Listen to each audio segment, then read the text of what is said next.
नमस्कार बच्चों, बीए तृतीय वर्ष के विद्यार्थियों का स्वागत है मेरी कक्षा में।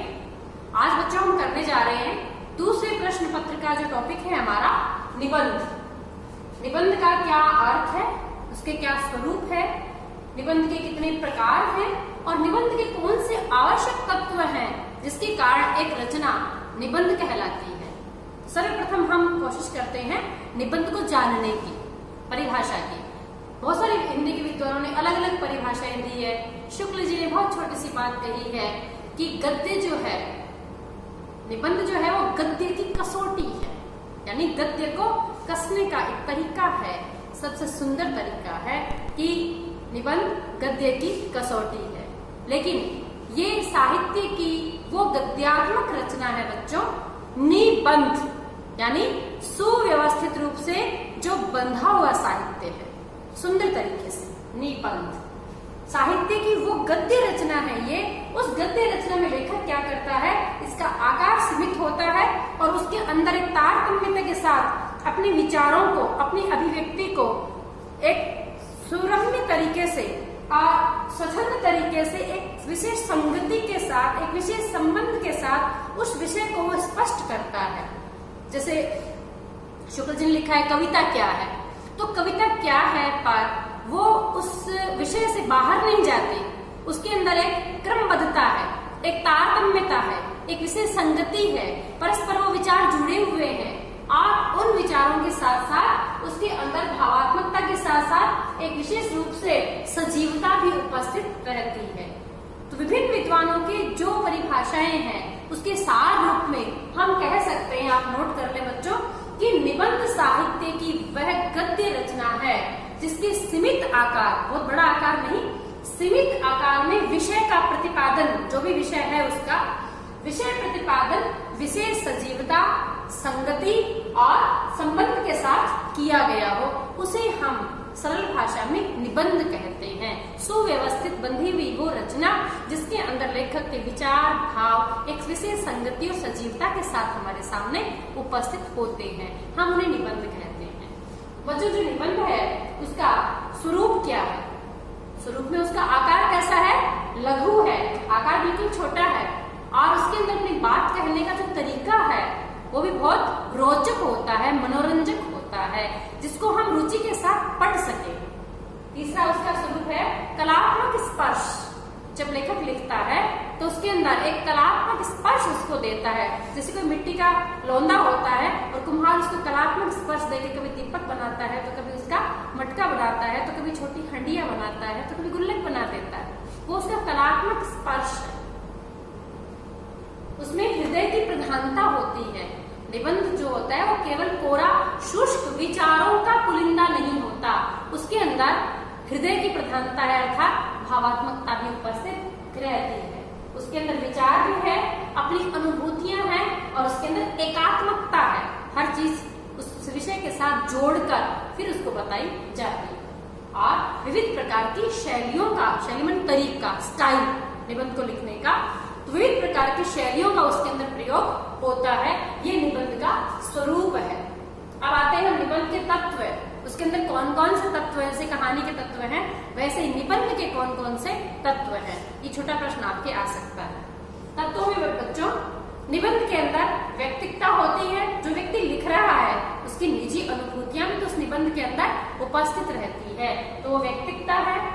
पूर्णता है, निबंध जिस भी विषय को लेकर लिखा जा रहा है, दांत पर भी लिखा गया है, नाखून पर भी लिखा गया है, निबंध बहुत सारे विषयों पर लिखे गए हैं, मन की दृढ़ता, तो निबंध लिखा है।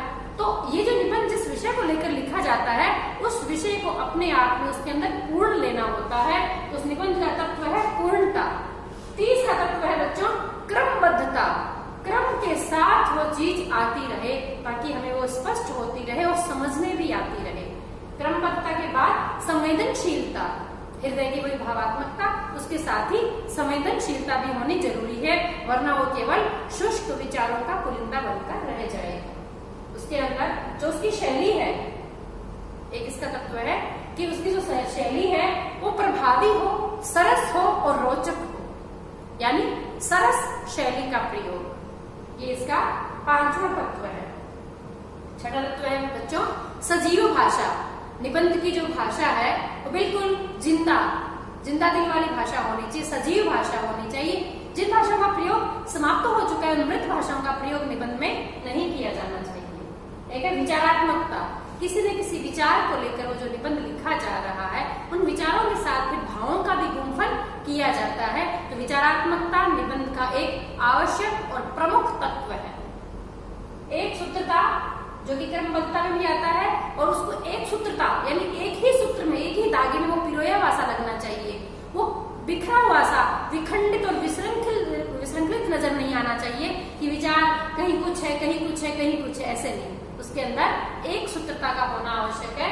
तो तत्वों में एक सूत्रता भी जरूरी है, और अंतिम है अर्थ गांभीर्य। तो बच्चों, निबंध के अर्थ अंदर जो लेखक लिख रहा है उसके विचारों और भावों के अर्थ में गंभीरता होनी चाहिए।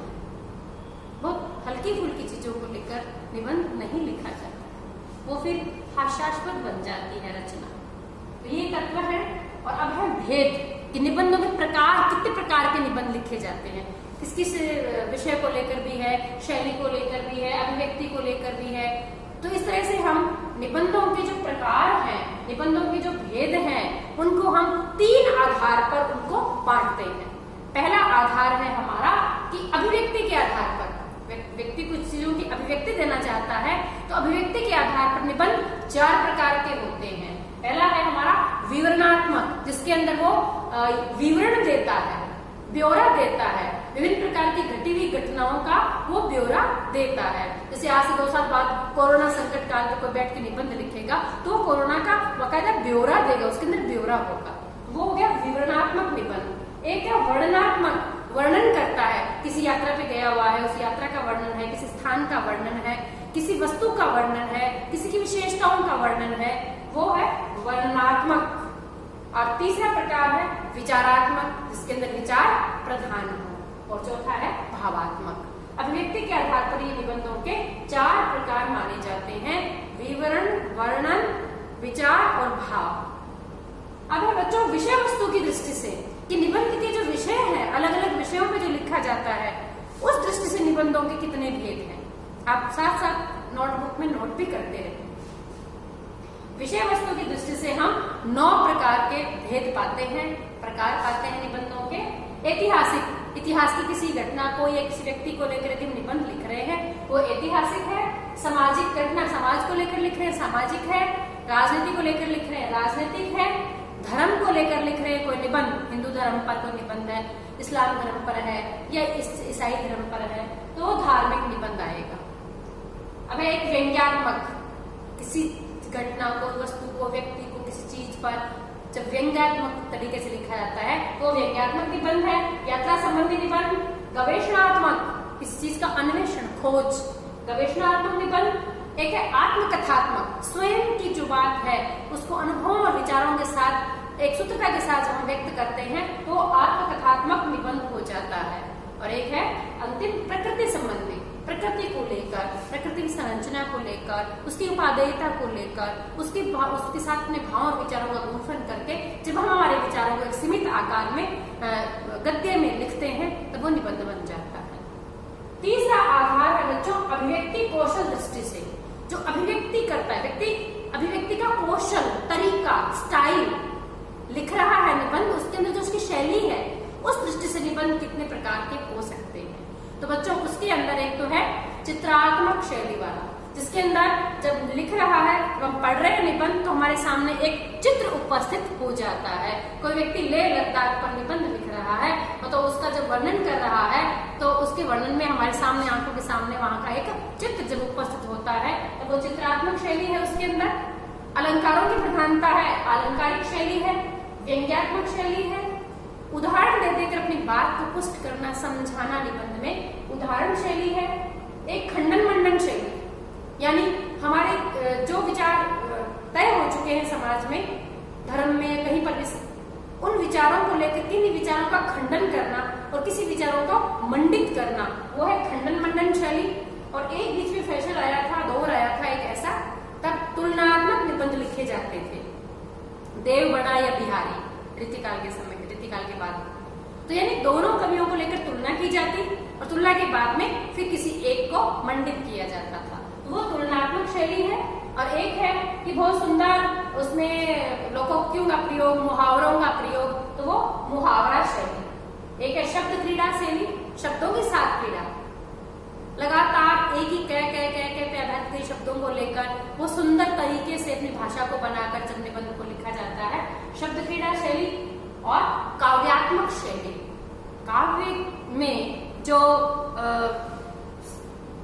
गेयता है उसको लेकर जब हम उस स्टाइल का प्रयोग करते हैं जब निबंध में, तो काव्यात्मक शैली कहलाती है। तो बच्चों, हमने जाना निबंध का अर्थ क्या है, निबंध का स्वरूप क्या है, निबंध के तत्व कौन से हैं, उसके भेद जो है 3 आधार पर उसके अलग अलग भेद है, मोटे तौर पर उसके 4 भेद। आज इतना ही, धन्यवाद।